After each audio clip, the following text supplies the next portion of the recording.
Someone who has been a legal professional for almost the last decade, is the director of their own dance institute, as well as an actress, writer, a mother. So with that, I welcome Lakshmi.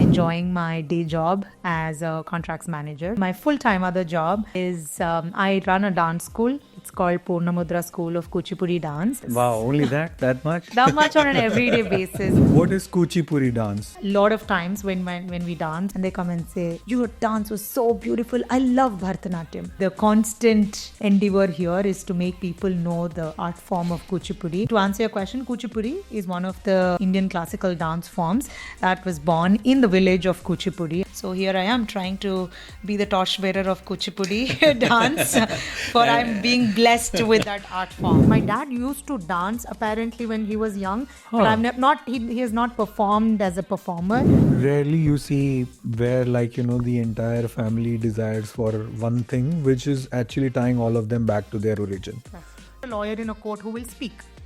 तारीख पे तारीख मिलती रही है, जज साहब इंसाफ नहीं मिला. I was one of the very few probably who took a break year in those times where I said, I'm not going to study anything this year. I'm going to prepare for what I want to study and pursue in my life. And my parents gave that space and time for me. And that 1 year, if I count, is probably the most valuable year for me ever. Indian parents, as soon as they hear that there's going to be a year drop, and not for wrong reasons, right? Yeah. They know what happens. Correct. Every person will ask you, what did you do in that 1 year? Yes. And what you described probably is very similar to the American kids or teenagers That's taking right. a year off. That's right. Poetry can be veer ras. Yes. Where I go and दरदराते हुए मैं बोलूं कि नायडूज के साथ क्या हुआ था और मैं पूरे समाज को उठा के एक साथ एक उसके ऊपर ले आऊं. That's poetry. They were saying, look at these kids. They don't play as well as Virat. But guess who has a batting coach? I've been learning for almost 33 years now. Wow. My first tour per se as a dancer has been at the age of 7 when I came to United States to perform in different cities as a solo artist for almost a month and a half or 2. I am stunned. When I went back, my school was very, very happy about it. All those pictures that come up in newspapers, which I still have the cuttings of, right? I think the only thing missing was like a bow holding there. I can totally relate to it. If you had to probably give a message to your Anantapur folks and thank them for what they are, how would you say that in Telugu? Hey, mem Anantapuram walla baba. I have so many friends that have done Bharatanatyam and Kathak. They always say I had no choice. What does that mean? That's because at that age, giving a choice to a kid, it only probably means that you're asking your kid, don't work hard. Why did your parents actually go through the trouble of getting the sign-offs from the school? Why was it important? Was it important for them to encourage you, or was it important for them to have you advance in dance? I think it was just encouragement. For me, my only thing after so many years was that when am I ready to teach? And I never wanted to teach till my guru says, yes, I think now I trust you that you can teach. Because teaching is a very big responsibility. And I did not even dare to ask to teach till almost 30 years into dancing. You spoke a lot about singing and dancing, etc. when you were a kid. Anything related to acting? I think for me, dance was acting. What do we do in acting? You make sure you are into that character. You say dialogues. In dance, what we're doing is we're getting into that character. Instead of dialogues, we use singing as a mechanism to continue that expression. So Ruk Ruk Rukmini was the first one on celluloid? Yes, that was Directly. my first ever acting. You did a 6-episode monologue episode web series in the first go. That's right. That was my ever first. I remember even probably preparing for a dance program during my board exam times also. Because there the idea was, why do you have to keep everything till the last minute if you could actually study throughout, right? And your parents were a legend. Could you say no? I don't think I ever got to say no. Do you feel like? I would have, definitely. I remember after my 12th or 10th, I cut my hair for the first time because as a dancer, we need long hair. So for me, the excitement to live with short hair was a dream. Isn't this like that movie Dangal? I went to Mahesh Babu's birthday celebrations because there was once a Gemini TV thing where they said, oh, you write and if you are the lucky draw winner, you can come to see the movie shooting and meet Mahesh Babu. So I went and saw the movie shoot. You wrote and you won and then you saw? Then I saw. You wrote and why are you skipping that part? I wrote, of course. No, I wrote. we need to talk more about that. Do you remember your conversation with Mahesh Babu? Not at all? I don't remember anything. Oh, you don't remember at all? No, I don't think he talked as such to many people. Which is very believable. Yeah. So I have about 80 students right now. 80? That's amazing. Congratulations. Thank That's a you. huge deal. So what did your parents want from your dancing?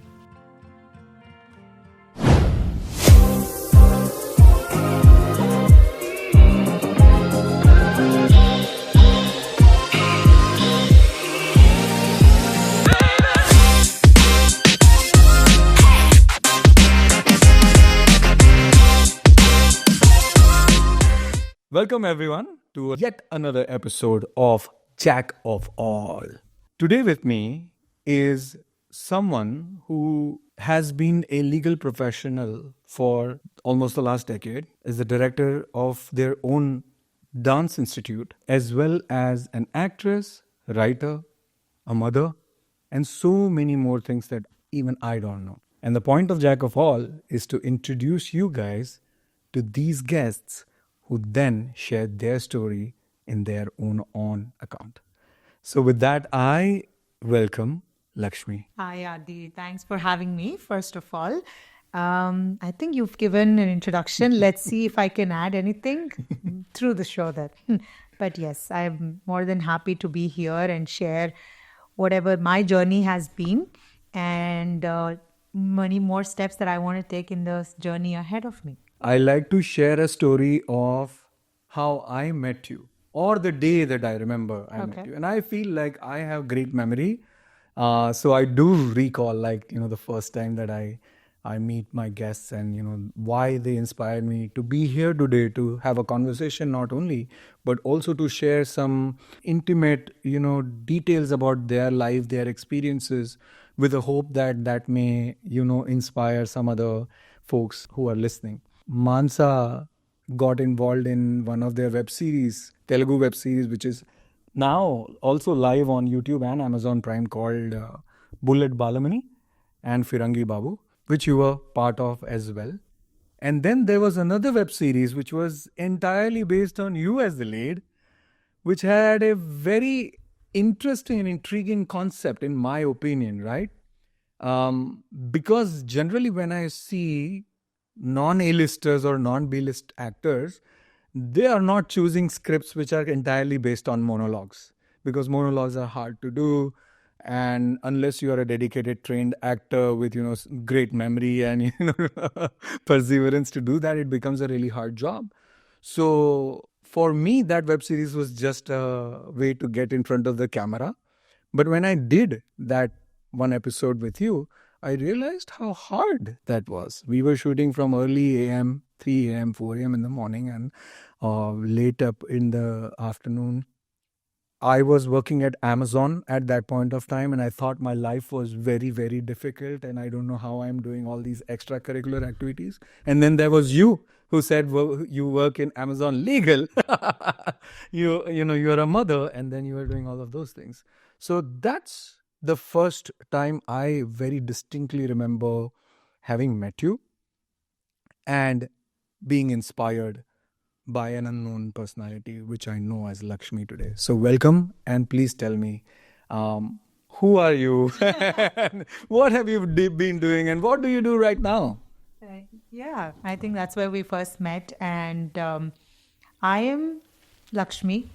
And I've been in Seattle for about 9 years now. Mm-hmm. But my roots are from India. I was born and brought up in a small town, now not a small town, but a city called Anantapur. It's in Andhra Pradesh. And that's where all my dance education, value education, and all other early childhood has happened. And then I did my legal degree, law degree from Indian Law Society, Pune, and it's now affiliated to University of Pune. And then I did my master's in University of Pennsylvania Law School in Philadelphia. Wow. And and then I had my career going on in law, starting in India, and now I moved companies. Yes, when we met, I was in Amazon, and then I moved companies. But right now, I work with a company called Block, which is Square, the processing. Wow. And that's where I am. I'm still a legal professional and enjoying my day job as a contracts manager. Wow. I love contracts, so not getting into them, but reviewing them for sure. Amazing. And you didn't mention about Mudra. Oh, so that's just one part, my day job, right? And I would say my full-time other job, apart from being a mom of almost 5-year-old now, is I run a dance school. It's called Purnamudra School of Kuchipudi Dance. And I started it in 2016, a few months after I came to United States. And right now it's flourishing with almost about 80 students. And I almost take classes every evening. So it's technically my full-time job, my evening job. And those two are my main in the professional side of me on an everyday basis. Wow, only that much? Only that much? That much on an everyday basis. But, there are many more interests that keep coming in. So few follow-up Sure. things for our US listeners. Yeah. What is Kuchipudi dance? Or am I saying it right? Kuchipudi. Kuchipudi. I'm so glad that is your first question, because a lot of times when we dance, or me or my students, and they come and say, "Oh, your dance was so beautiful. I love Bharatanatyam." And then we say, well, yes, I did Bharatanatyam too, but the constant endeavor here is to make people know the art form of Kuchipudi. And the fun fact is I am a native of a village called Kuchipudi in Andhra Pradesh. Wow. My dad hails from that village. To answer your question, Kuchipudi is one of the Indian classical dance forms that was born in the village of Kuchipudi and is centuries old right now, and it's been practiced by many practitioners around the world. And so here I am trying to be the torchbearer of Kuchipudi dance, for I'm being blessed with that art form. No, I do expect a lot of the American listeners to, hear these things and kind of pick up these old art forms that we are so proud of, and especially being in the film community and, all these content creation kind of creator world. I grew up listening to the fact that, Kamal Hassan is a fantastic actor, fantastic dancer. He knows Kuchipudi. Really? Junior NTR is a fantastic actor, fantastic dancer. He knows Kuchipudi. And I was like, wow, and it is considered also to be one of the harder dance forms to learn. Is it or not? I think it's every art form is hard. I mean, there I cannot be biased towards the art form that I am practicing. But yes, any disciplined art form is hard till you understand the beauty of that discipline, right? And I think that's why they're called disciplined art forms, because it gets more and more discipline into your life, not just to practice that art form, but much more beyond that. I've been learning for almost 33 years now. Wow. Yes. I will always say I am learning. When did you start? When I was 4. 4. When I was 4. Wow. I've had a very interesting dancing journey. And I think thanks to my parents who have been behind the success of my dancing career, because I'm talking about way long ago, right? When opportunities were not something that everybody knew of. Now at least we have a lot of medium through which we know how to get an opportunity. Yes, we have to knock at it, but we at least know how to do it. Now just imagine 20 plus years ago in a small town, and where they first figured out their daughter could do something in Kuchipudi and they put me at that very young age, I'm sure I wouldn't have walked up and said, oh, I'm passionate about Kuchipudi. No, you cannot have passion, right? So they started, I've been learning from the same guru since then, and I'm so thankful for having him. His name is Patnam Shiva Prasad Garu, and he's still in Anantapur teaching students like me. So yeah, as a kid, I gave performances probably every weekend, and I had classes in the morning, I had classes in the evening. My first tour per se as a dancer, if I may say, has been at the age of 7 when I came to United States to perform in different cities as a solo artist for almost a month and a half or 2. I am stunned.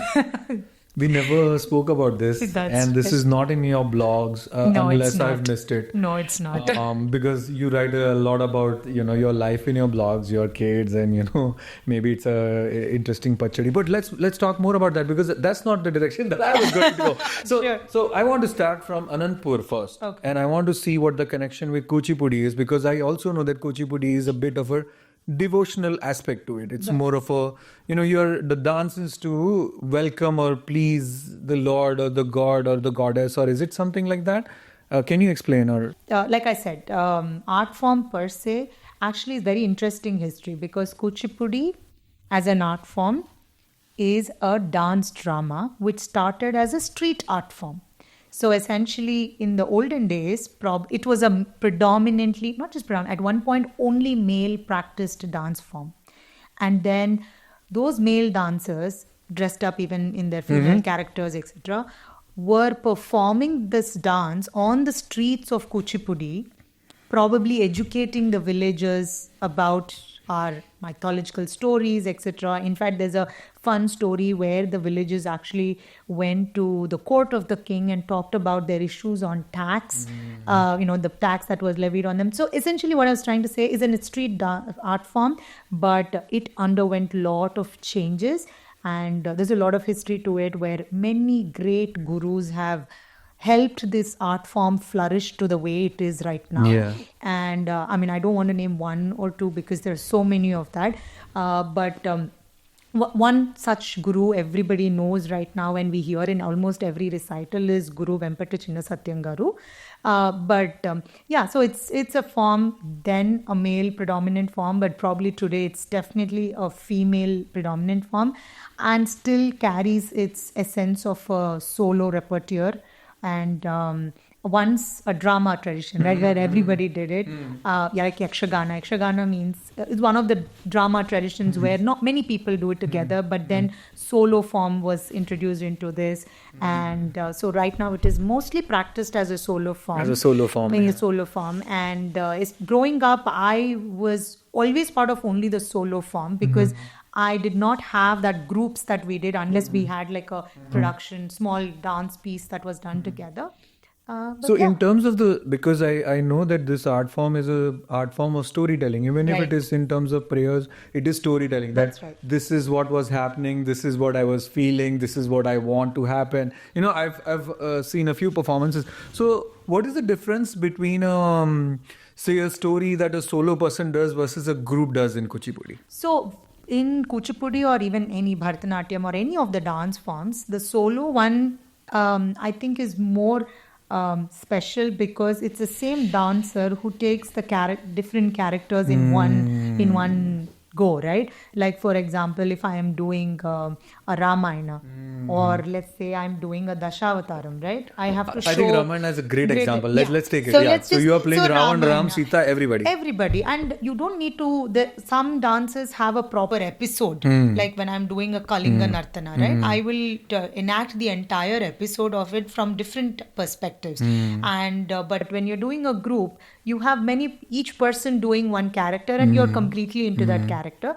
So I didn't notice as a kid that was fun, but for me, storytelling was just the fun part of the dance, right? And just doing dance was the more fun part.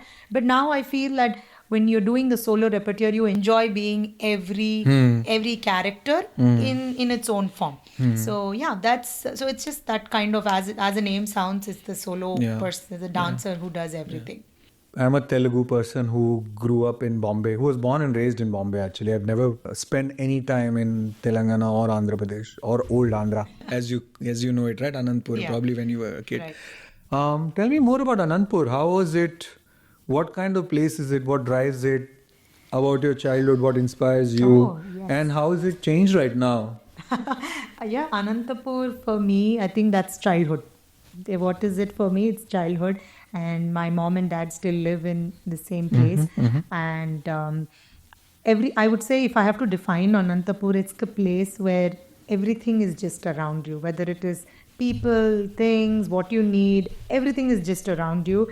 And growing up, for my wedding, I even had the auto driver who drove me and my brother to school was part of our wedding. Yeah, so it's just that, you know so cute. everybody. You know everybody there. In fact, when we ask our parents to move out of that place, they say, no, we just know everyone here. We get so much help. And it's a place where, a lot of government employees who've been working lived there for so many years. So we all grew up together. And a lot of my parents' friends are still very much living in that city right now. So yeah, I think nothing has changed for me, especially from the warmth that the place carries, because I still see all my mom's friends. So even though their kids are my friends, now when we go back, we just get like that warmth from everybody. Oh, you're here. Come home. Let's have some. If I don't have time in that little visits that we do, they just come home and just give us the food. So that's the kind of warmth that still carries. Wow. But of course, every city and every town undergoes a lot of coming change. From Mumbai, right? you can't see my smile, dropping because I have not seen that as much. Yeah, and if you had to probably give a message to your Anandpur folks and thank them for what they are, how would you say that in Telugu? Mem Anantapuram valla baba.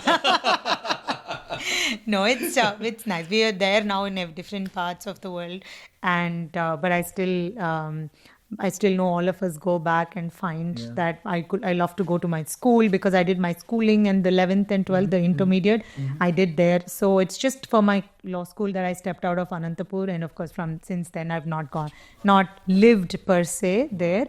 But my family has been living there for over 40 plus years. My grandfather was a professor, so that's how they moved. You asked me how the Kuchipudi. What did your parents do? Yeah. My dad is an advocate, and my mom used to work in BSNL. The connection to Anantapur happened because of my grandfather, who was born and brought up in Kuchipudi. Even my father was born and brought up in Kuchipudi. I mean, in Kuchipudi itself. I had no idea. Yeah, so my grandfather was a professor in a university. He's a physics professor.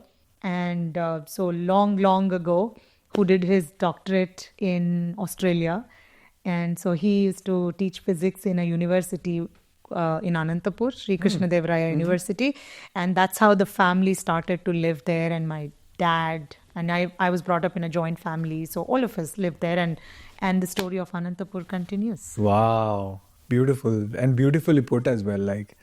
I think the place where you are born, or at least the one that gives you nostalgia about your childhood, has a lot to play into who you are and how you treat life and how do you see life. And sometimes I feel like, there were benefits of having been born and raised in Bombay, as everyone else calls it Mumbai. I call it Mumbai. But I did miss some amazing parts that you described about your life. So tell me, then this 6-year-old girl suddenly is now a child prodigy, right? Because I know Telugu people, even if at the age of 21 you get a US visa to go do masters, everybody's happy. So tell me, how crazy did Anandpur go after you were selected to go on this tour? What happened? What tour was it? So it started off with an invitation from Telugu Association of North America, TANA. that's still there, right? So I was one of the invited guests from India at that point of time to perform. So I think it's July 4th, 1995, I guess. I performed my first performance in Chicago. Do you remember it? Yeah, I remember You it remember very much. My How do you remember it? Fondly or not? Absolutely. One, do. it was my first trip to United States. A big part of my family used to live here, and my uncle and aunt were very keen getting that opportunity to me and making sure they put my profile in front of whoever is selecting the selection committee. So yeah, and as a child, like a 7-year-old, you're going in a flight for the first time, and you're going to meet your cousins and all that. The pompous of United States as a 7-year-old definitely was a big thing.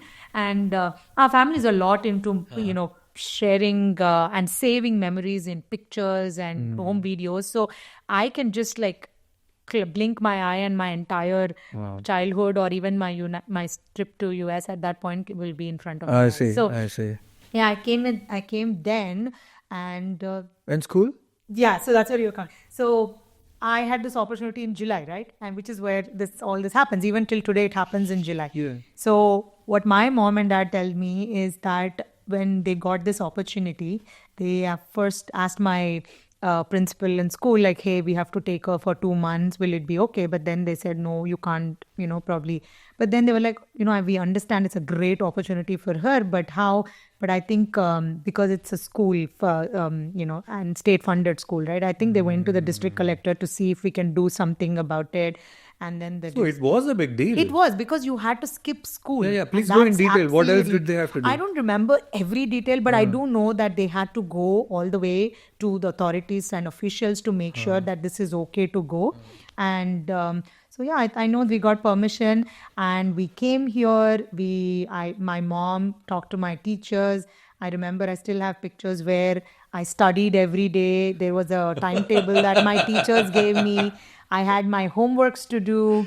I had my mom even made sure she gets the unit tests that we have because I missed 2 unit tests. By the time I went back in August end or September, it was time for quarterly exams. So I had to write my quarterly exams, but my teachers had to see whether I was prepared or not. So I had to write everything that my friends would have done in the school right now, and I was ready for my second grade quarterly exams when I went back. So nothing. I didn't miss anything in school. It's just that my mom was homeschooling on wheels because we was moving from one city to the other.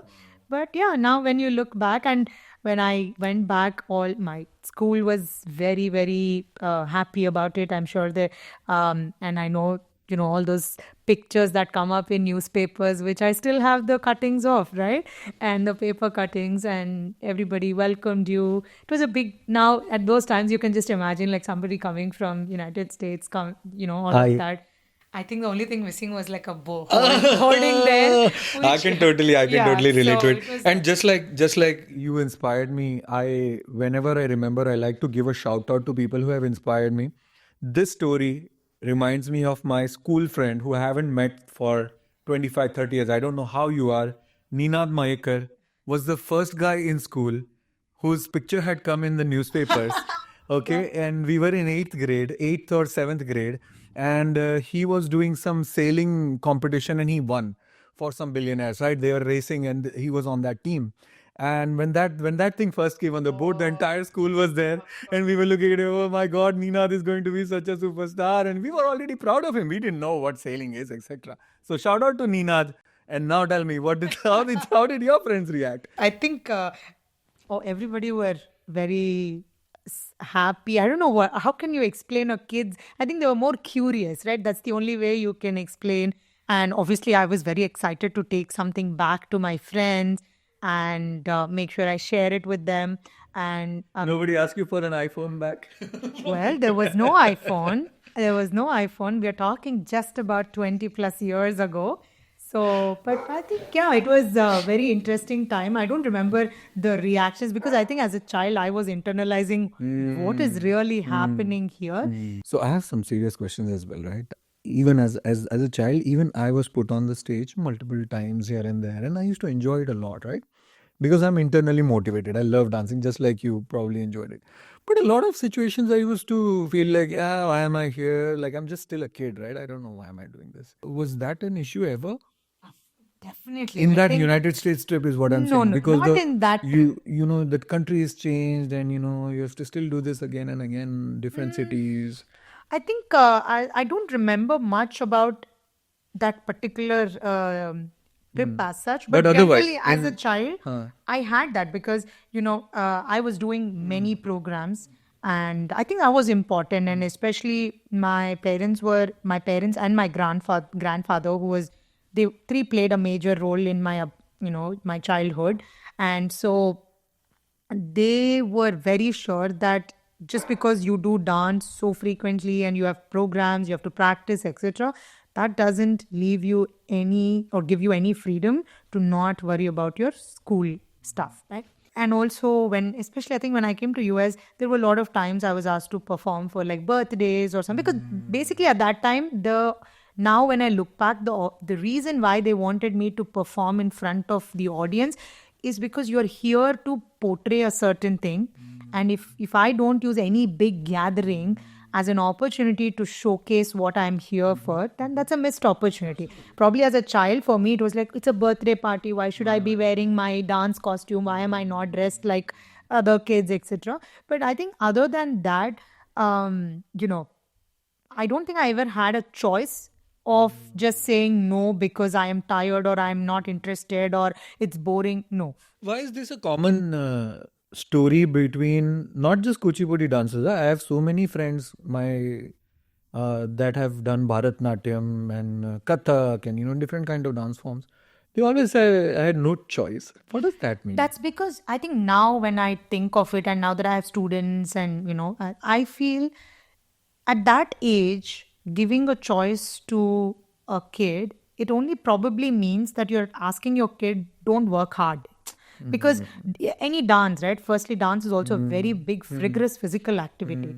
And probably more strength than your legs can handle at that point of time. Yeah. So I'm guessing my frustration as a kid at that point would be probably my legs are aching, or probably I don't want to put on makeup and sit there for a long time.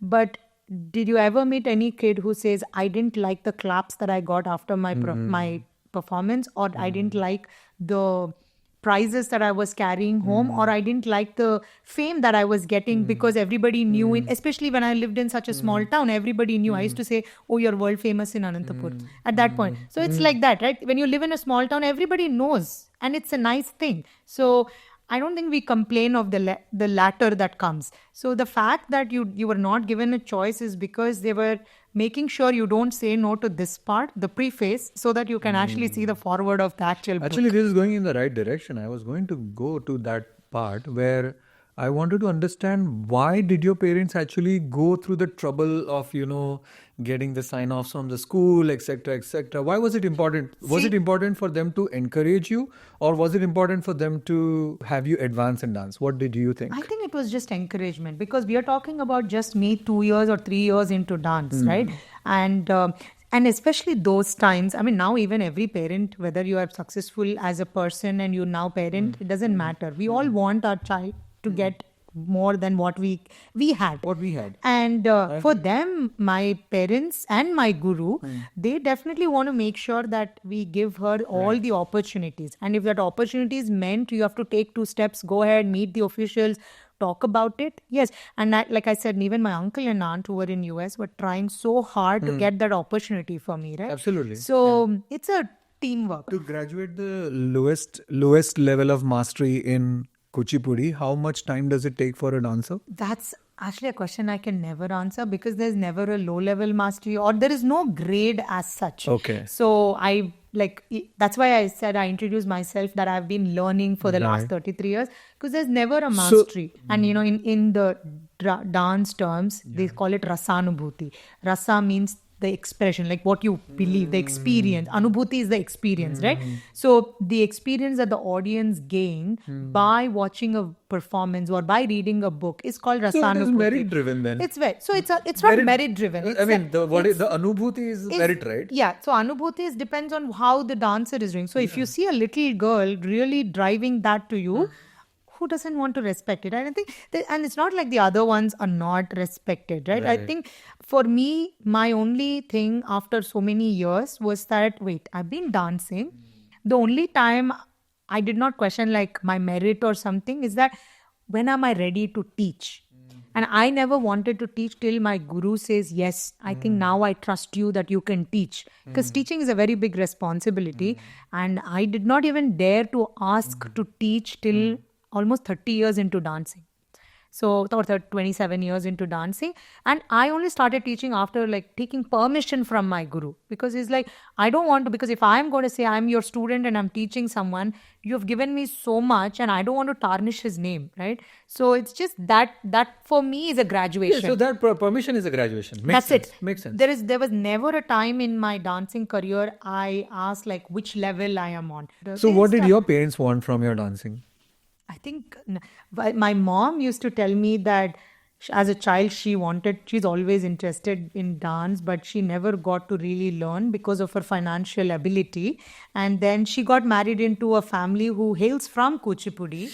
And she's like, what?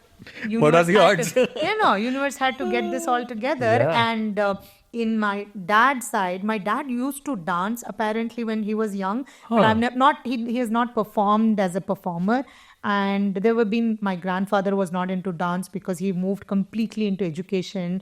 And there have been a couple of generations gap or even more than that. Nobody from my family even was into that dance, even though they hail from that village. But generally in Kuchipudi, almost every house has a dancer because they're all into that dance form. And there was nobody from our family. So when my mom's dream came true with me and it was my dad and my grandfather, I was like, oh, finally we have somebody again from our family who is getting into dance. So yeah, I think it was that interest for both of them, and they just saw that probably, I don't know where they found that interest that I had. Right. They put me under guru, and that's amazing. The journey continued. Wow, what a story, because rarely you see where the entire family desires for one thing, which is actually tying all of them back to their origin. Yes. So very beautiful. Thanks for sharing that. Different categories of, direct questions I want to ask. Two little about Baby Lakshmi. Okay. Baby Lakshmi, 5 to 10 years old Baby Lakshmi. Were you an extroverted kid, confident? What kind of personality were you? I think I was definitely not a shy person, because I do remember my mom used to say, just talk if people ask you questions. So she was stopping you? No, not stopping. She's like, just hold on. I Just see. hold. When you go out, you just prep your kids, right? How to be. So, I mean, as a very little kid. But I know I loved stage in whatever form. Because I dance was one. I loved elocution competitions, and I just used to love being with the mic everywhere. And my grandfather used to sign me up for any elocution and essay competitions that were coming up in Hindu or anywhere. English, Telugu, I have to. And it's almost like at those times, I use the word I have to is because they say, hey, I applied, let's prepare for it. I see. Right? Yeah. And and I think they did real good for me. And my language, my diction, as a child, it really helped me, whether it was in Telugu or whether it was in English. They made sure that in different ways that we are practicing what we are learning. And they made sure that we also give an opportunity for us to fail if we don't. But I think that's what was important. Why do we sign up for competitions, right? Because that is where we learn how to live up with that winning or failing. And especially when you're doing multiple things at that time, who knows, you're a very good dancer, but that doesn't mean you can really sing. So I kind of failed in singing at that point because I tried music classes, something didn't work, but I love speaking. Now, and it's also their way of putting me and my brother both, into multiple things to figure out what each of them can offer to us. So I don't think there was like a reason or an objective for everything we did, but then they just put us into a lot of things while we were children. For me, my brother working always I keep saying Mumbai, but no, he's in Hyderabad right now, but he's a sole entrepreneur. And he tried a lot, just with like me, he tried a lot of stuff, like both in arts and other things. But he was a lot into hands-on person. He used to love breaking up things and fixing them. And more technical personality. More technical more engineering personality. And this kind of arts didn't really sit with him, or rather he didn't sit with them. So we need everyone. Yeah, he is my cheerleader forever. Like I remember the days, every competition I win a prize, he's there waiting for me down, because he would take that prize that I got into his hands and walk with pride holding my hand. How important is it for a sister? Absolutely, right? I think for a sibling, and it was important, I feel now as a mother. I feel it was so important for my parents too, because we're just 3 years apart. That could turn into anything. It could turn into jealousy. It could turn into not liking your sibling, anything. Yeah. But touch wood, I've never ever faced that with my brother growing up.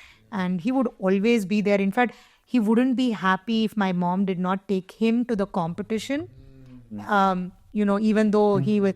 But he always there. In fact, if he knew that I won the prize and, the prize distribution was somewhere happening 2 days down the line, he would just come for that prize day, because he loved seeing me win. Yeah. I think that's a beautiful way to grow up around cheerleaders. I agree. I think that way, I never even felt that like, wait, can I tell my brother that I got first prize? I never had to hide anything.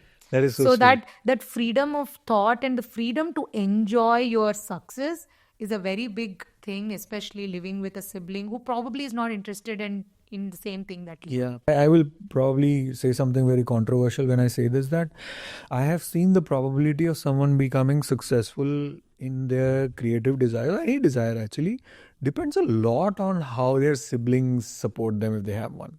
Probably. And if they don't have siblings, it directly goes back to the parents and all those things. But if you don't have very well supporting parents, your sibling in between can be a great filter also at the same time, right? So to all those siblings and to your brother, if you want to give him a shout out, please do. Of course. His name is Raghu, and he's been a rock pillar as a child, and he continues to be there. I think a lot of these childhood experiences are the ones that shape us and drive us, right? As you mentioned, Kuchipudi, you guys being from Kuchipudi. Now I know why you are a Kuchipudi dancer and why you're not a Bharatnatyam dancer, right? No comparison between the two dance forms. But why you are doing this is that's your there is a root. And that's what I'm interested in. Now tell me, you spoke a lot about singing and dancing, etc. when you were a kid. Anything related to acting? I think for me, dance was acting. I didn't see it different at all, because even in dance, now at the end of the day, what do we do in acting? You make sure you are into that character. You say dialogues. And even now what we're doing is we're getting into that character, but instead of dialogues, we use singing as a mechanism to continue that expression, right? And actually, like I said, Kuchipudi is a dance drama tradition, right? So at one point, we also had to say dialogues. There is a act in Kuchipudi called Satyabhama Kalapam. It's the story of Satyabhama. In that, Satyabhama actually says her, and Vachikam, which is the word. The words play a major role in Kuchipudi as a dance form tradition. So acting on stage then comes story with narrative. So for me, as such, acting was not an opportunity that was there everywhere, but I used to act in the dramas that my mom's office celebrations had. So we all did dramas while growing up, drama, singing, dance, everything. But for me, dance was always that place where I could get into that acting part. But of course, acting in front of a camera or on the stage is very different. So when was the first time you did like something professional in terms of acting, even if it is a school drama? No. Where you had to like take a script, remember something. Oh, that I think that's perform. What I said. Like one of my mom's office celebrations somewhere, all of us, even my mom was a lot into drama. My mom used to do a lot of stage. So she's probably a stage actress. She loved it. So Ruk Ruk Rukmini, is that the series name? Or that's right. Ruk Ruk Rukmini is the series that we were together, right? I was in one episode, right? So Ruk Ruk Rukmini was the first one on celluloid? Yes, that was Directly. my first ever acting. You did a on- 6-episode monologue episode In- web series in the first go. That's right. That was my ever first series on Wow. video. Yes. Oh, that's interesting. Okay, now tell me. We'll move on from baby Lakshmi going to teenager Lakshmi. Now I'm pretty sure the pressure of 10th standard is coming. Dance and sing. Parents are also like, okay, fine, you're dancing, but you have to make sure you get good grades. How did you end up in law? And Pune, of all places. So that story has probably been the most told stories to everyone that I know. My parents, like I told earlier, it was never 10th grade, intermediate, whatever it is. There was never a time where they said, okay, now you have board exams, so let's just pause that and continue with this. I remember even probably preparing for a dance program during my board exam times also. Because there the idea was, why do you have to keep everything till the last minute if you could actually study throughout, right? And your parents were a legend. So I know for a fact that was never. In fact, the fear I remember as a child is that, oh my God, if I get a dance performance now, I won't have time to learn this. So let me do it right now. Obviously, if I have a some exam next day, they wouldn't ask me to do it. But it was never choose this over or that. No, it's both. And you will have to do it the same way. The effort that you put into your education will be the same effort you put into your dance. Could you say no? I don't think I ever got to say no till at least my school. Do you feel like?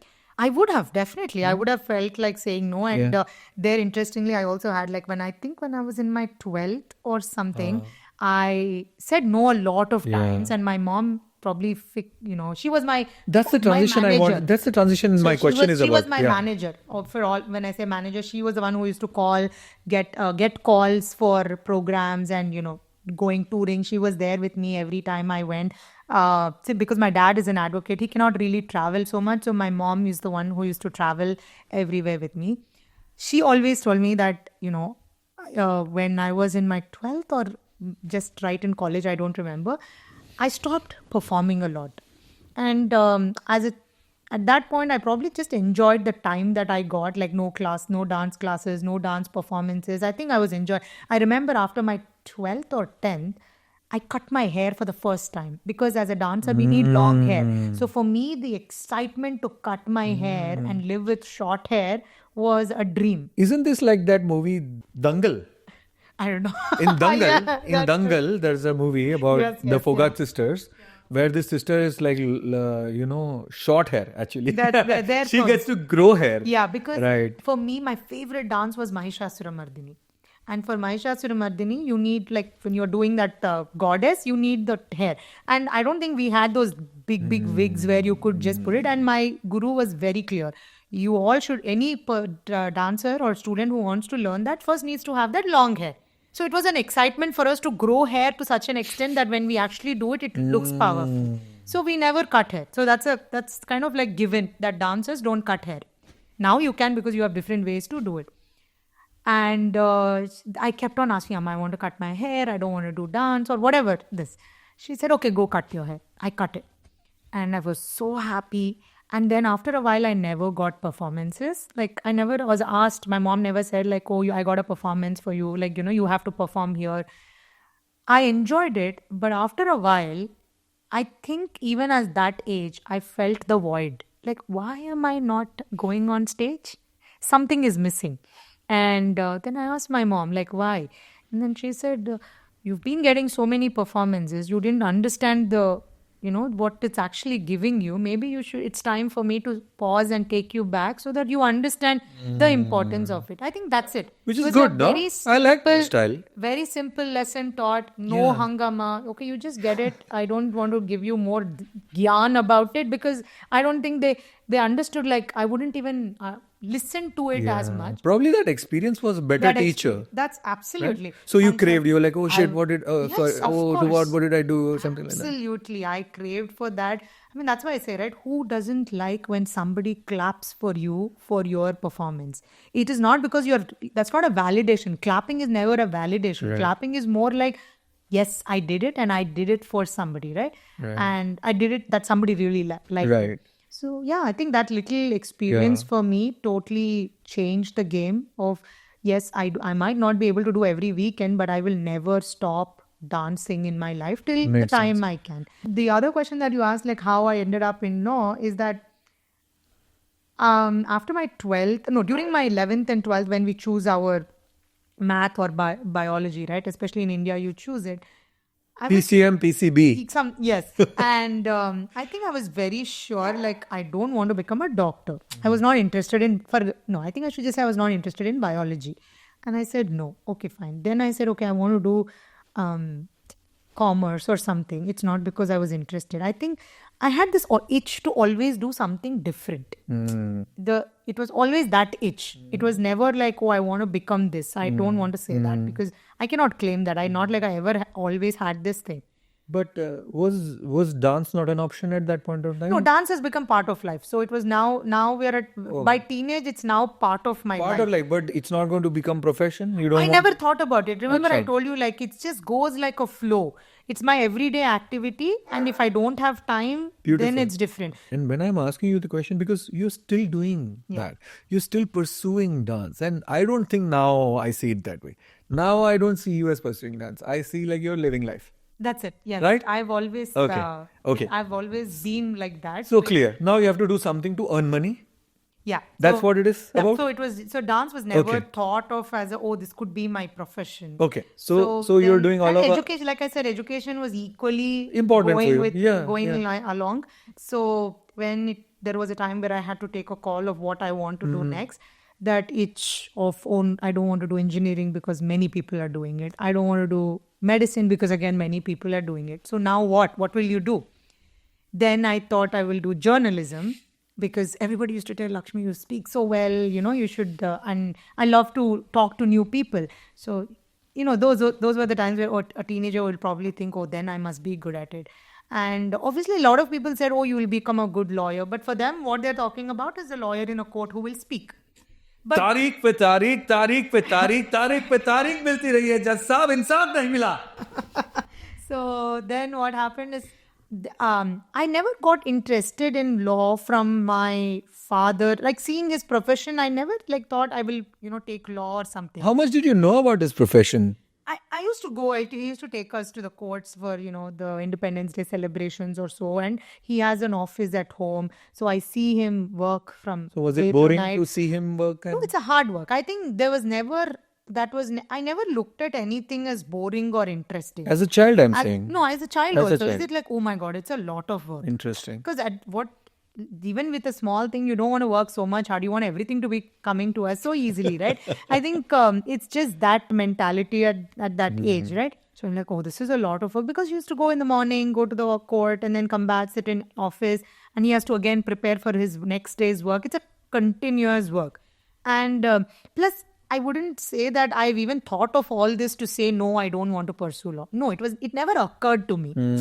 Generally, a lot of times you see somebody in your home, things occur to you, right? The profession that occurred to me was teaching because my grandfather was into teaching and all his students used to come and pay a visit to him from nooks and corners of the world on Teachers' Day or some other day.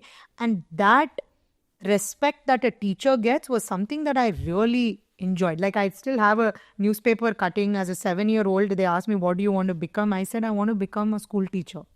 Because teaching was the profession that really caught my attention when as a child, nothing else. Now what I teach is a different thing. I don't know. Why? Because teaching is giving?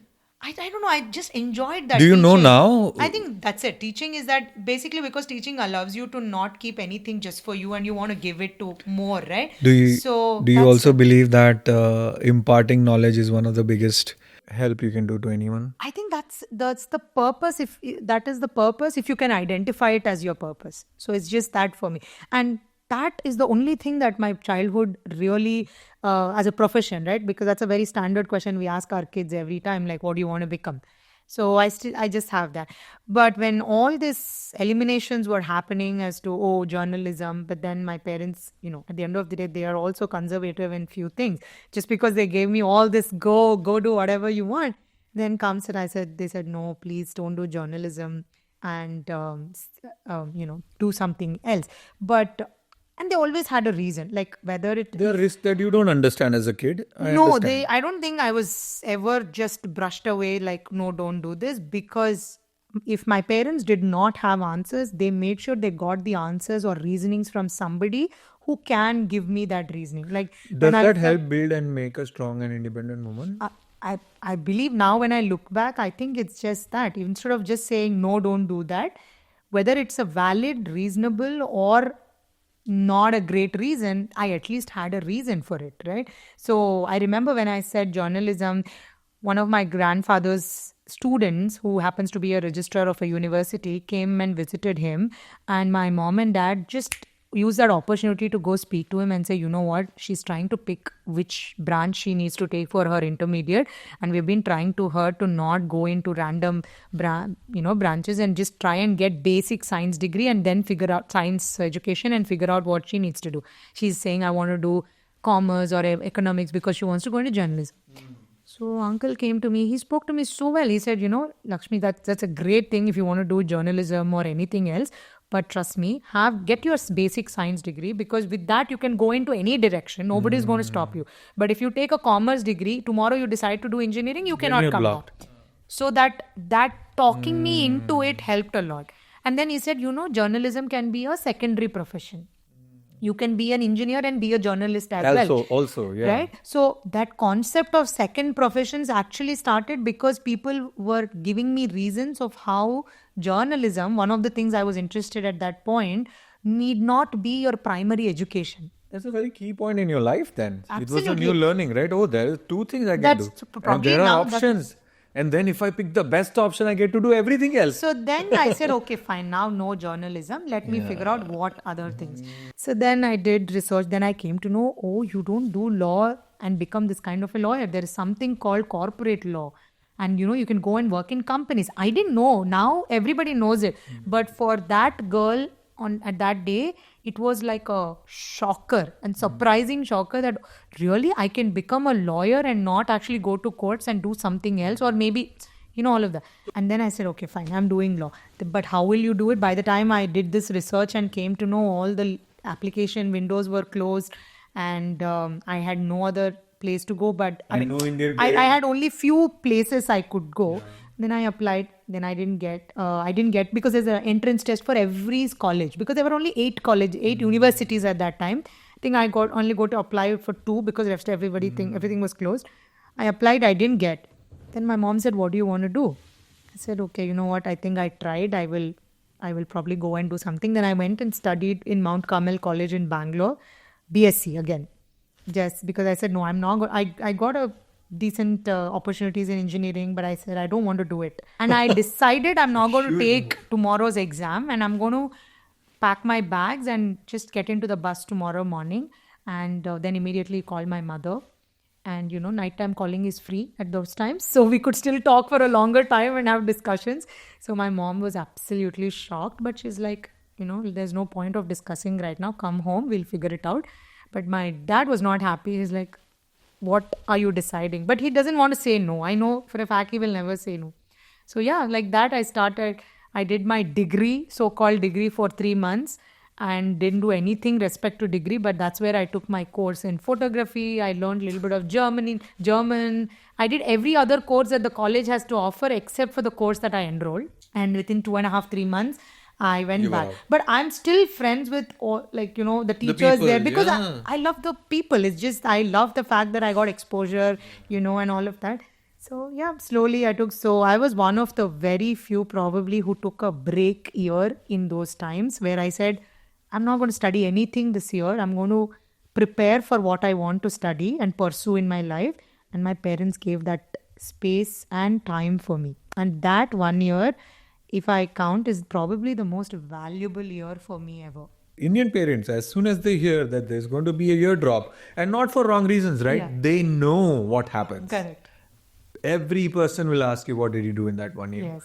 And what you described probably is very similar to the American kids or teenagers taking a year off. That's right. I didn't know that. Yeah, and which has documented value. Correct. It has research and documented value of taking a 1 year break. Absolutely. How did that help shape up? You became a different person after that? I think that helped me a lot in terms of boosting my confidence and also just knowing that my family is there to support me, right? Because I know they've been showing that and not proving, but showing that to me in every walk as Now a they were child. proving. Now they're like, this is a lot. Like Now they're even my proving. dad, I remember the day I walked and told, he was not happy. He didn't like talk to me for some time, but then slowly, I think he took time to internalize it, right? And he was the one who came to Hyderabad and put me into a legal course, like that entrance examination course. And he said, let's do it. And then I stayed with one of my uncles. But after that, I said, I want to just be on my own. I actually lived for about good 6 months on my own in a separate home that my mom came and set up. And there was nobody, not a paying guest, nothing. It's just my home. It's a 1-bedroom home, not 1 bedroom, like How one old room. are you? I was 17. Damn. 17. You're living an American life in India, back in Anantapur. I know. I Yo. should say that. I should say that. So, yeah, they said we will have some boundaries. So, probably you will live in a, that one of the upstairs portion that you have in one old home. Said anything is fine. I just want to live on my own. And so, yeah, I set up. I did. That year was all I used to just go around in Hyderabad.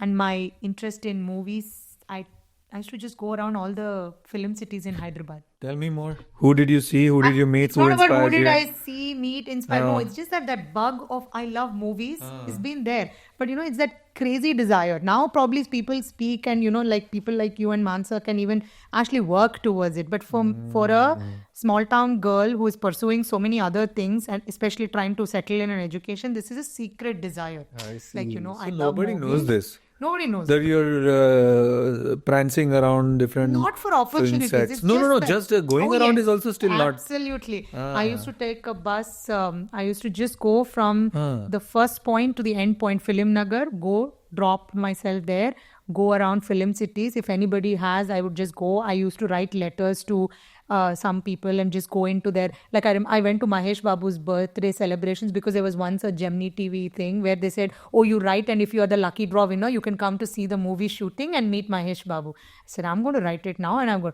So I went and saw the movie shoot. You wrote and you won and then you saw. Then I saw. You wrote and why are you skipping that part? I wrote, of course. I No, wrote. we need to talk more about that. It was just that little. What did you desire. write? Nothing. Just I'm interested. This is a Happy whatever birthday, that Mahesh Babu. whatever that contest was about. But I used to write. It was a contest by some channel. Some channel, and who knew I would win, right? And I would see. They supported and all. My mom came with me to where I went when I won that. But it was always that movies was always there as a little secret desire, but something which was beyond reach for me. But so I had to show all these little things to do it. So Hyderabad was like a fresh air for me where I could study for my law school entrance exams. But at the same time, I could also go to Film Nagar, go meet people, go to studios and just see what's happening, just for the fantasy of it. Right? Absolutely. Do you remember your conversation with Mahesh Babu? Not at all? I don't remember anything. Oh, you don't remember at all? No, I don't think he talked as such to many people. Which is very believable. Yeah. So I just went, I saw. But yeah, what I'm trying to say is that 1 year was such a fresh air to just know what you want and just live that little life on your own and also just see what I'm interested in. I used to go to British Library. I used to tell stories to little kids because you can read books in British Library to little ones. So between my coaching classes, I could do all of this because I had whole day and I was not in any class. The coaching was just 2 hours, just like in tuition. So you were a 17, 18-year-old reading books to kids and little stuff. books to read. And now you also write books for kids after your little one was born. That's my Am I newest am I endeavor right? to Okay. do it. Yeah. So yeah, I think everywhere, everything, connection, the thread. See, you have one interest that comes up in different walks of your life and times of your life probably. So I did that, and after that, next year I got into law school. Then I went to Pune. And my only request to my parents at that time was, I want to do law, but please put me out of Andhra Pradesh because I want to see country beyond the places that I know. So, And Pune is a good start. no, I got in Kolkata, Pune and a few other places, but my mom said, let's both come to a midpoint. Like I can't send you all the way to Kolkata and not know what you're doing, how you're doing, or Jodhpur. And she said, okay, but let's get to Pune. You got into Pune and it's a nice place, very close, not so far from home. Absolutely, and I love it. And it's not so far from Bombay, it's Mumbai. It's not so far from Andhra. Yeah, so it's so finally, after all of this, in 2003 or 2011, 2003, I landed in Pune, and my entire law school 5 years was in Pune. 5 years. It's a 5-year course. Wow. So what did you specialize in? There's no specialization. It's a general law course you do. So what kind of jobs do people get after that? It's a dual degree. You do BS, like I did social, legal, economics, and this one. So it's like everybody. A 5-year course is always a dual degree in India. I see. And so you finish it. It was a very learning experience, not just in the legal education, like I said, because nothing was taught as such to say, oh, this is what you need to become a lawyer. How about food? Oh, I love misal and poha. I became a poha fan because Kanda of my poha. time in Pune. Yeah. Did you learn how to make poha? I love it. You do? I make good poha. That's but amazing. I have a friend now who makes the best poha, so I probably wouldn't want to do poha by myself. All right. Shout out to Puneri Pohe. Yes. I got a job. I moved to Bangalore. Back to Bangalore. Yeah, my first job was in Infosys. I moved to Infosys Legal. Okay. I moved to Bangalore. Wow. And so by then I was already a girl who took a 1-year break and did a 5-year course. So technically I'm 2 years behind all my batchmates, which means I'm 2 years behind the marriage age now. So, but I had this thing that I want to live on my money, on my own money, at least for 1 year before I get married. So, well, for someone, Lakshmi, for someone who had the galls to ask their parents that I'm going to live alone at 17, I think that's a fair expectation. I wanted to live like that and, I like take that. my life one step ahead by living on my own and see how it is. So, yeah, my parents were like, we kind of expected That's this, of great. course. And I said, no PGs again. I will take a place. It's okay. Yeah. How much ever I spent, I'm going to take a place, make it a home. So you got married 1 year after having worked for Infosys. I have an arranged marriage, a beautiful 40-minute love story. So it's an arranged marriage. We met, we talked. We didn't know about podcasts, but we kind of did a marriage podcast for 40 minutes and we came out and we said, yes, let's get married. We just feel like the instinct decisions that we take, like that gut decisions we take without knowing everything about it have worked the best. And we feel right from our marriage till now, and probably now when I look back, and especially now that I've spoken a lot about from my childhood, I think everything that I did is on that instincts. And so the biggest decision of marriage also was taken on instinct. Anything that you do, you don't have or do you have at the back of your mind that this may or may not work, or this may or may not work, but who cares? Like, I will handle it. How do you think? And it's not just about relationship or marriage. Yeah. I think I won't just tell I'm so good at it, because it's a work in progress and I'm doing my inner work to make sure I come to that good state. But I think I feel whenever I am leaning more towards it and with some few doubts behind, I feel, okay, now that I'm leaning a lot towards it, I might as well just go to it. But I won't say until I get into it, I will always keep having that doubts. But now that you're into it, you will just go along with it, right? I mean, marriage is just one example. Like, how would you know any person in 40 minutes? Even he wouldn't know me. Yeah. But something in that we figured and we said, we are going to discover a lot more about each of us later stages. But we just did same thing when I took when I said I'm going to drop out of college. Who knew that I would be okay with it, or probably I would be sent back to Bangalore? Anything. But could have happened. Because my mind is not able to sit in that position and is asking me to go forward, maybe I would just think. But now, will I not be scared? I will not lie. I am scared when I take those kind of decisions, but kind of my instinct tells me, let's just go ahead with it and you will figure it out, kind of a thing. Yeah. Now, how does this additional person, because I'm a creator myself and I have been single before marriage, and I know after marriage, things can change or not change. For me, it definitely changed in the positive, where 1 + 1 is equal to 3. Seems like you guys were also of the same mental model. Maybe the interests were different, but the support is going to be there. Tell me more about like how did that shape into you guys coming here versus anything that you did with dance. So my husband's name is Ashwin. So Ashwin and I are very different people in terms of what we like and what we enjoy doing. But there are few things that we enjoy doing together. So I always tell that you do you, I do me, we do us. So that's our way of life, because otherwise we like that space that we need, and we make sure the other person gives that and we take it. I think a lot of happy couples I know have this kind of framework going on. Because otherwise I think and especially when we don't have similar interests, like he is not into the creative side, he's a lot into he's very hardworking in his job, and he wants to always keep improving his skill set in that sector. He's a lot into sports, and nothing can stop him from playing, doing anything to do with soccer. And now he has a great passion towards cooking. Like he went and did a culinary cooking classes, and not like a course probably. Yeah, course, yeah.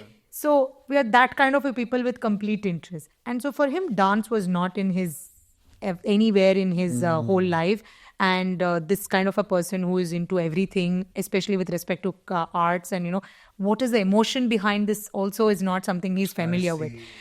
But at the same time, he just knows that I want this. But I'm actually very happy that he doesn't know too much about what I want, because that helped me make the so-called professional calls in dance. Because at some point after marriage, I took on professionally dance, right? So now to take that creative art form, not mix it with too much emotion, but still be at a good distance from emotion and do it as a profession, I learned a lot of tips and tricks from him, because by now he knows me as a person, like how I would be scared to probably take some decisions or like hesitate, even if so all of that he helped me. I think that's the support. Like if for somebody who is not into your profession and who doesn't know your profession, the support should come as a very neutral support. I agree. It's like I am there wala support. Correct. So when I was like, okay, wait, should I be on my own or should I just work with somebody? When I started dance teaching, he's like, why? Go on your own. At the max, what will happen? You will not get students. Then probably you can go and join. But why not? Why have that regret of not trying? If he hadn't said that, just because if he thought, oh, I don't know anything about dance, let me not give her any suggestion, I would have been in that phase of hesitation and not even started my dance school. So from Bangalore, how did US happen?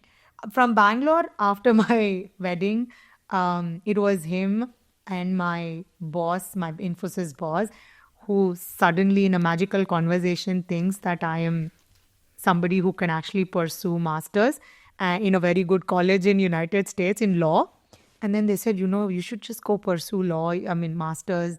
And my husband was like, yeah, let's go and do masters. He already did his masters in ISB while after we got engaged. So we waited for a year to get married because he was doing his masters. So then he's like, you know what, your boss is telling you that you're actually a candidate who could go and do in such a big college. I was like, no, I'm not interested. He's like, no, UPenn, right? University of Pennsylvania. Yeah. Wow. And then I said, no, I don't think I'll get it. Then he said, no, try it. I will help you, with everything, do it. So I would say that my entire LLM, I would just give the credit to him. I did it like kind of because he said, oh, this is my birthday gift. Go try it. I said, okay, fine. Let's go try it. So yeah, I did my master's after that. And then he also got an opportunity to come to US. So we were again in a long distance after that. While I was studying here, it was in India after marriage.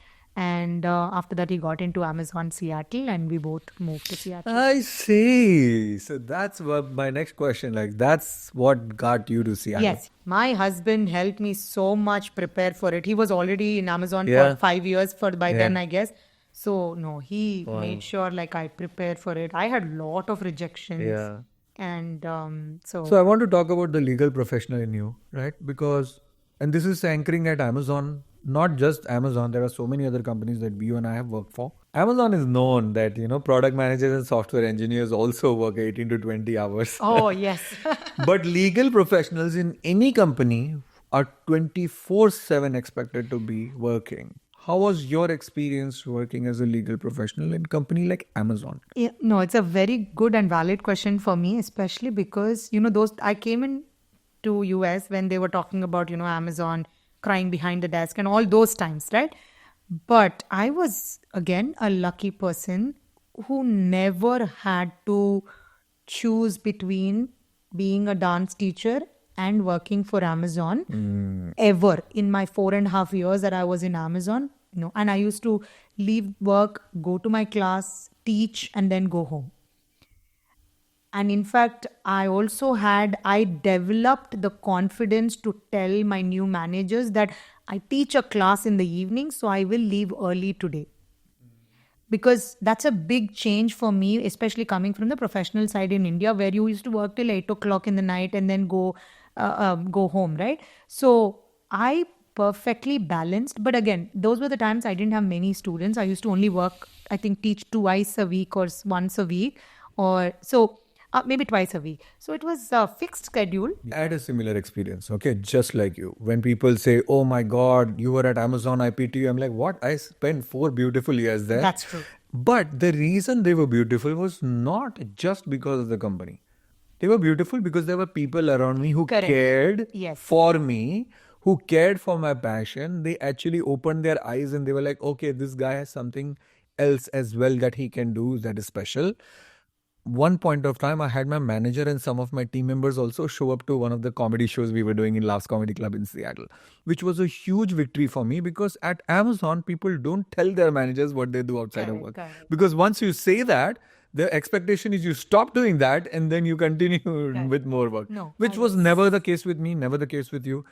I also feel a lot of times the jack of alls that I know at work at Amazon never complain. Yeah, I think because you were prepared with the Kuchipudi in the 10th standard and the SSC and etc. Maybe it doesn't feel that. I think you also learn to tell your priorities at that time. So it didn't matter for me in Amazon. I would say I had the most balanced life while I was at Amazon. I think Amazon has given me a lot in my life as well. When I took the leadership principles very seriously, that's true. They've changed my life, my relationship, everything that you do. I know. Disagree and commit. Right? Customer obsession, insisting on higher standards. These are the things my mother used to tell me. That's true.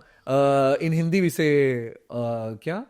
ग्राहक भगवान समान होता है, right? What is it? Customer obsession ही तो हुआ यार, और क्या हुआ, right? So I think there are a lot of positive things in these places as well. What was the most positive thing that you picked up from Amazon and how it helped your life? I think for me, from a professional point of view, because Amazon was the first place I worked in the United States, right? So that, I would say, became the base of how I should be as a professional in the rest of my life, right?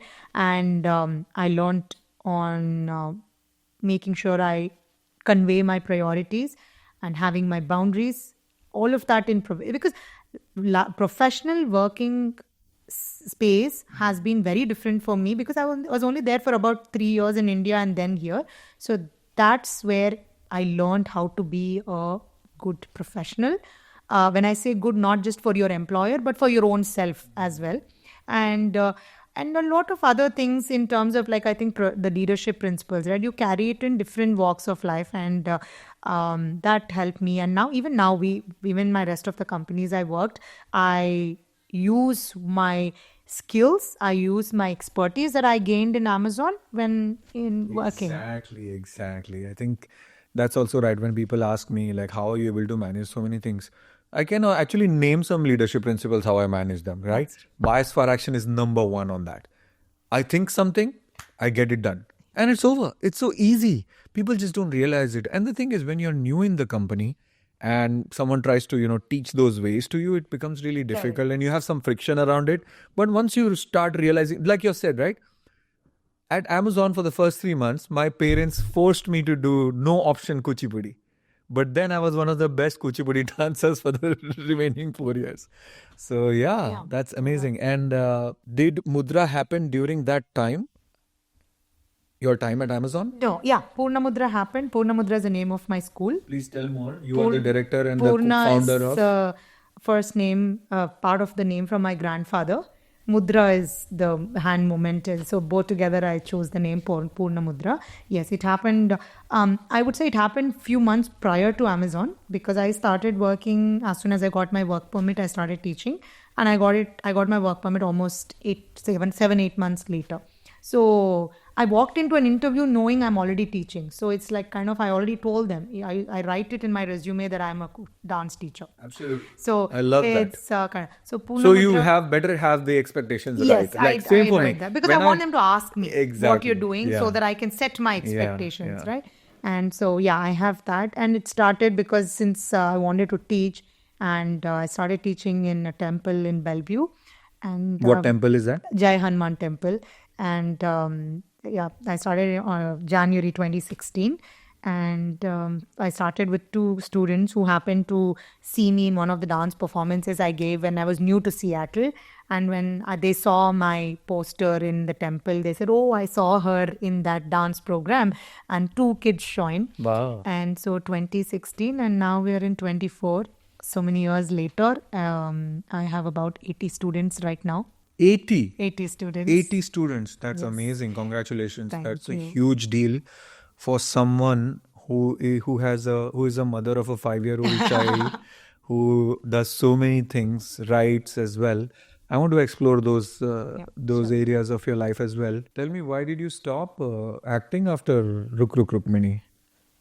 Nothing came my way. That's it. I didn't see even Ruk Ruk Rukmini came just all of a sudden, because I just, like I said, that little interest that I had in Hyderabad, like I used to visit. When I saw Sriram Garu was making movies with people, I don't know him too.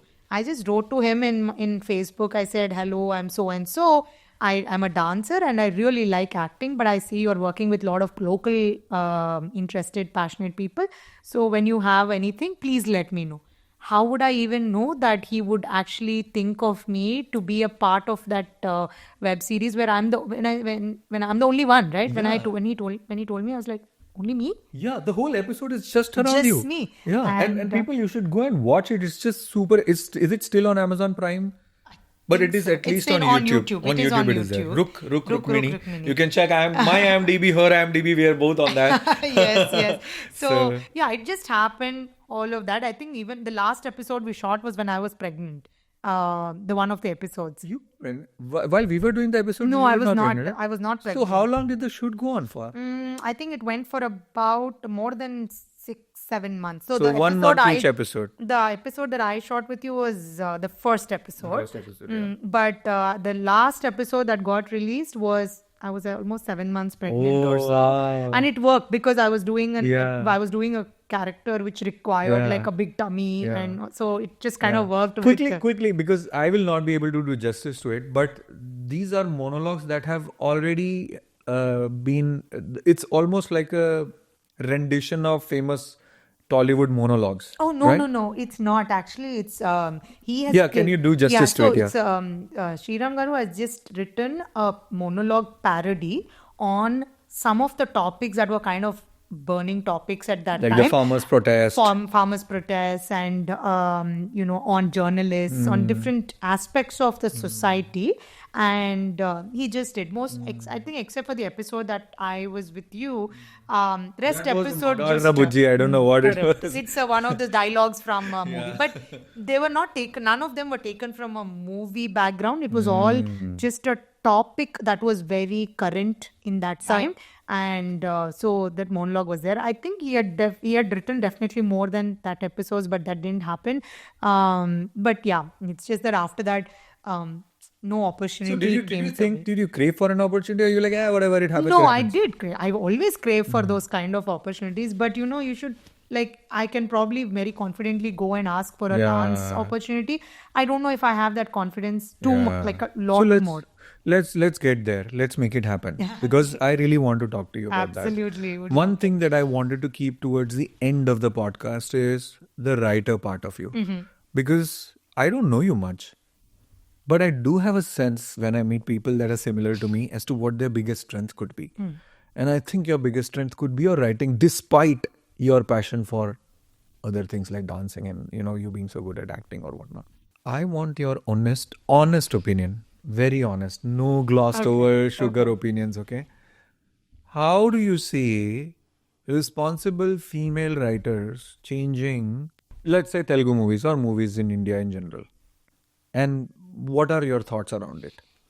as a writer also, aspiring writer, even if I would give one preface to that is I don't know if I'm really equipped to answer that question because my interest in writing is not so much towards societal issues. It isn't. Okay, especially as a lawyer, I don't tend towards talking a lot more on that because I was always under this situations where they think I'm a lawyer, so I need to know everything that's happening and have an opinion on everything. But I don't have sometimes, okay? That's not to say I don't care about those problems. But from a writing perspective, I love writing, which is why I started writing blog or, anything.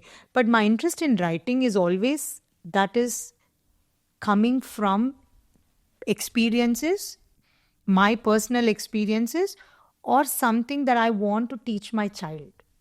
So my writing has only been limited to that. And the other genre that I really pick on is poetry.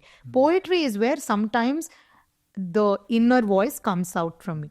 And in fact, I discovered that very recently because I had a writing, because I know I love writing, but I was not getting into it. So I had a writing coach. I got a writing coach for myself who would help me get into just like a workout for writing. So that's what she told me. Like, think of me as a trainer, but for your writing. So her name is Shweta. She's an amazing writer herself, but she lives in New York.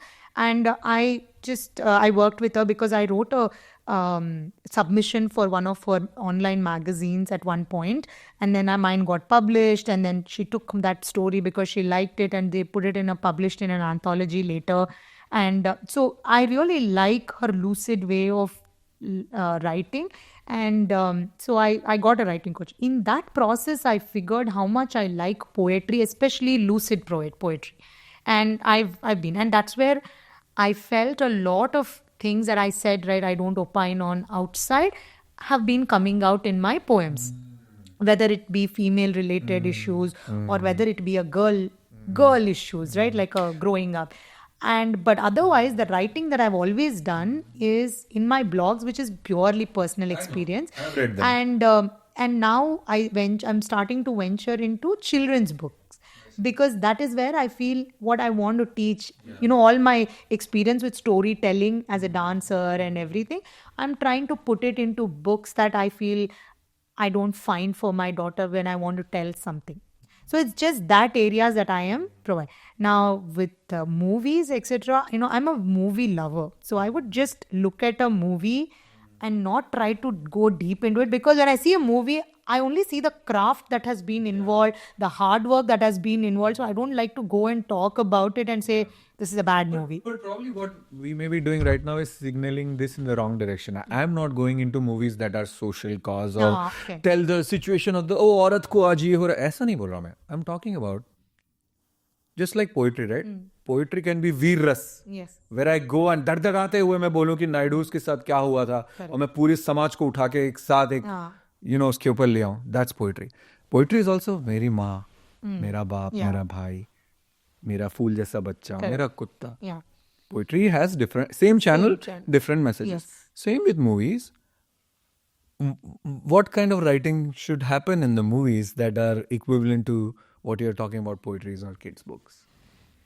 Or are you happy with whatever the movies come out? They're fine, they're fine, they're entertaining, I don't whatever. see, this is another place I don't Totally have an fine. opinion. Totally I fine. would just go see a movie. Yeah. I would just come out of the one. Now we don't go to every movie. At one point, my husband and I used to go to movie every Wednesday night because the movie would have released on Friday. Then you would have gotten we are not always the first day goers, but we used to go every Wednesday, watch every movie and not dissect it too much. Okay, like will I go again or not? No, probably not. But that doesn't mean the movie is bad. So I'm just happy being that simple movie lover who goes and tries, because I don't want to keep all the what do you say, the burden on movie makers to teach the society, right? Absolutely. No, there is no society. What I'm saying is completely not different. Not in society, anything.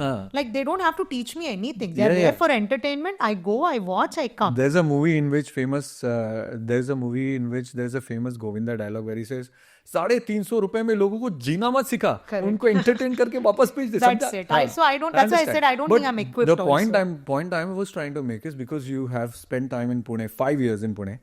I'm born and raised in Maharashtra. I'm a huge fan of Marathi films. There is no, good Marathi film that I haven't seen. And what I appreciate about the Marathi film industry is just like Telugu and, Tamil and industry, they're very literature driven, but their stories are very nuanced. I do stage hosting. I'm an MC. Yes, I know that. I do a lot of shows. Was I it- write all my intro. Were you intros. also the MC in the Pawan Kalyan Not- event that we did? I did a comedy. Correct. You were yes, MC I was there, right? I was MC. Oh yeah, I completely. So the thing is, when I MC, I write all my introductory because I like to say what I want, because when instead of somebody write and give it to me, when I write my own thing, I can say it with more confidence, right? So that's it. I like more that kind of simple, and I don't think I have the ability, at least for now, to write such big. I'm not good at screenplay, definitely, and I think I cannot write it. So I don't think even my take on it will be something that will be helpful. No, it's not about the take. So what we are also trying to do, what I'm trying to do personally here is, not just through this podcast, but every action that I do, I want to basically build a community of writers who have different perspectives. They can be poets, totally fine with that. So I don't want you to write an entire movie, but I want you to come in and write the poet's point of view. I kind of went through a recap of my own life probably in this podcast. The aspect of life that we didn't get to speak about was the motherhood. And I'm not here to say, oh, motherhood, difficulty, nothing of that sort. I would only say, let's not make motherhood a pity situation. In the sense, what I'm trying to say is, if anybody, like I had my own dreams even before motherhood, probably motherhood was also one of the dreams, right? It could. And what I'm trying to say is, most of the times I have people who probably just say, I have kids, so probably I won't have time. So let's stop thinking already before we become a mother that I may not have time. Because it's both your choice. At the end of the day, the fact that you're thinking of something to do is because you have made a choice to do it. Same thing, motherhood also is a choice, right? So I would just say, don't let that become a hindrance for anything. Like, let the mother be her, but at the same time, as a mother also, let's not try and make our situation so hectic, or rather in our own minds. Probably we are building a different narrative in our mind that we're not giving time. So for me, I know for a fact I have to teach or I have to work, right? Just like I'm sure not many of us leave our jobs. Usually the problem comes while leaving out on our passions. That is what takes the big hit once, whether it is when you become a mother or anything. So I think that is where we need to take one extra strong stand to say that, hey, this is not going to stop me. Yes, you might have to take a break. Of course, yes, like you go through, you are not well, you go through an accident, or you go through a phase where you are feeling totally burnt out, you take a break, right? Similarly, just for motherhood, because your physical body requires that break, you take it. And after that, it's your choice. You want to make it, you'll make things work. I think that is where I learned how to ask for help. Like I'm very good at asking for help. I think I will say that very proudly. It seems so. It is, because why not? Why not? And all of us, especially living in US, you have a village that works with you to become. I have a very strong village who I know can take care of me, my family, my little kid, everybody. Yes, your partner, your parents, they're all part of that village. But the outer village that you build is very important. And I feel you take help, they will come to take help. Absolutely.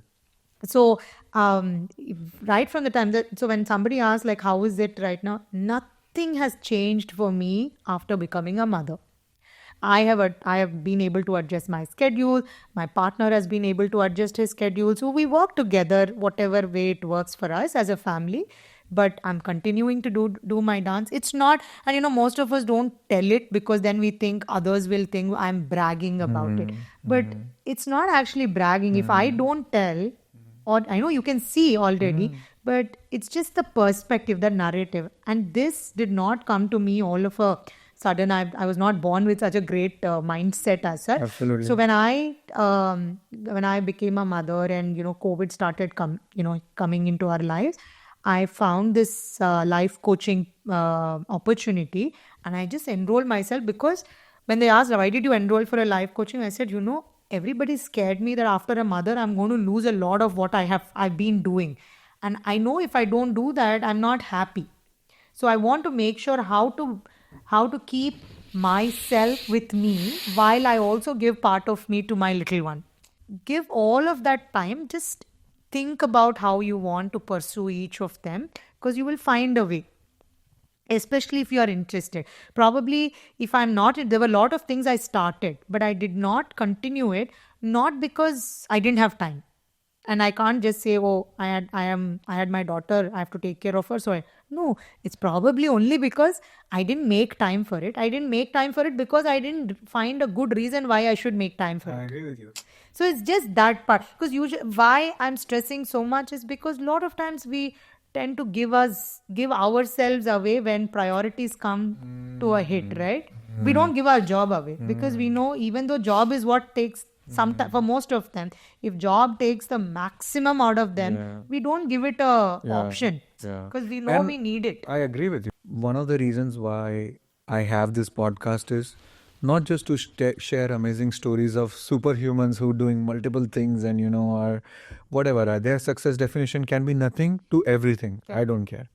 The most important thing for the podcast and the guests is to share how they dealt with all of those vulnerabilities, confusions, setbacks while doing so many different things. Because as a human, it is so easy to see the first challenge and then say, well, let me drop everything that is non-essential. Right?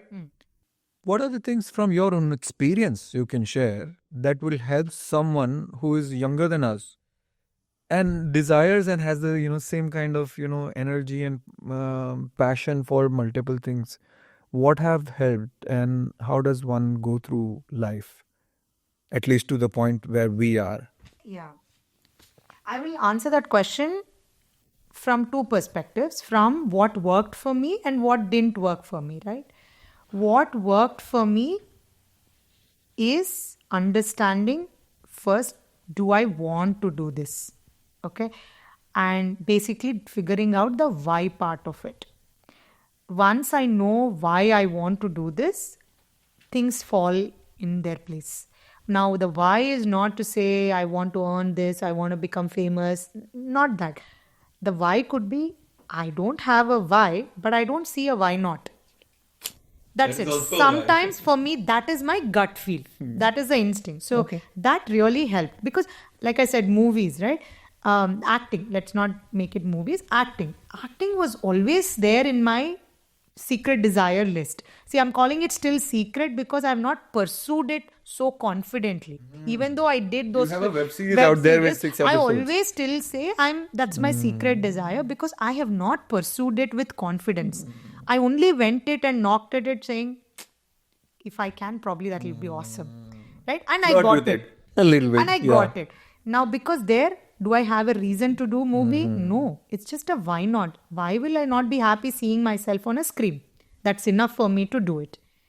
Now, did I find time? Yes, I found time because you knew you wanted to do it. And the second one that worked for me is prioritizing. When I say prioritizing, it's not... I used to think at one point, if I say family is my priority, every time family is my priority. And I've realized later, I learned it later, that is not how priorities work. Priorities keep changing every time. So if I understand what is my priority, let's say for today or for this time, for this year or for this month, then I will know. So it's just I understood how to work with my priorities. Yes, if my daughter is not well, that is my priority. But if I have my partner who can take care of her during that time, and I have a commitment that I have made, is it right to say that this is not my priority? No. But because family is my value, I have to make sure I make my priorities around that. And if my partner said, I'm going to take care, there's no need for me to just sit there and not do anything just because I said family is my priority and not attend to, let's say, my class. Because 10 kids are waiting for me, and if I don't take today, I also owe them a responsibility. So it's just how I play with priorities in my own head. Makes sense. That has been a very big learning from me on juggling between one to the other. And third, I don't know what this phenomena is called, but nowadays people don't like the word hustle. Yeah, Right? I don't They like the say- word hustle either, actually. No, that's what I'm Yeah. coming to. They say, oh, you're now if hustling is in vogue, and people just try. Everybody calls themselves a hustler, even if they're half the hustler, to be really honest. For me, I feel like, yeah, you are a hustler if you think, okay, fine, you be the way you are. Why should hustling be doing 10 things? For some people, hustling between Two things. is also Enough. hustle. Yeah. But I feel it's okay now. Nowadays, people are, no, you're like doing too many things and you're not focusing on anything, and you're not doing justice to anything. Yeah. I think that's where you also come down to, Yeah. it's okay. It's okay if you're doing multiple things Yeah.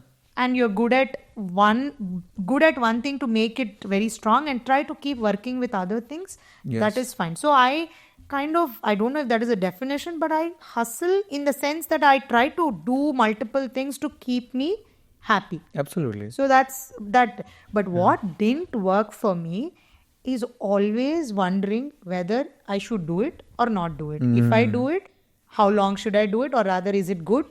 That self-questioning. I still struggle with it, even though I do so many other little things that I keep struggling with it. Even now, there are few pursuits I started. I didn't complete it, or I didn't put it out or something, because I still question.